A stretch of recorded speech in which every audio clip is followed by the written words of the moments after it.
update on how the Iran talks are going over the JCPOA? Sure. Is the administration satisfied with how they're going?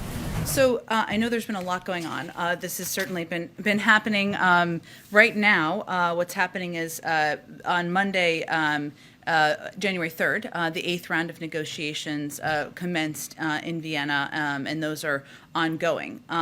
And what we're looking at and how what we would like to remind the public of is why we are at this point now.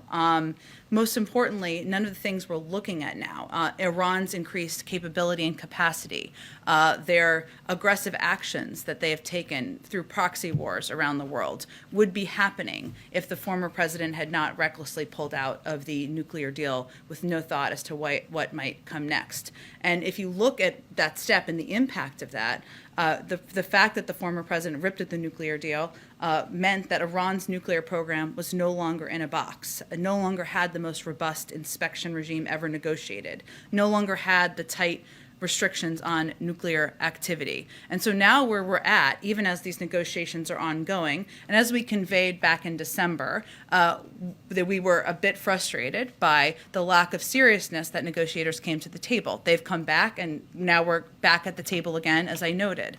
But because of the last administration pulling out of the nuclear agreement, now Iran's program has been rapidly accelerating. Iran directly attacked our partners in the Gulf, and its proxies began attacking U.S. troops again in Iraq. And the United States had become totally isolated internationally. So what we've been working to do is rebuild those relationships, our partnerships with countries around the world, get back to the table so we can have that increased capacity and ability to see what is happening with the program. But right now the negotiations are ongoing, and we're, of course, eager to see the diplomatic path move forward. More on voting rights.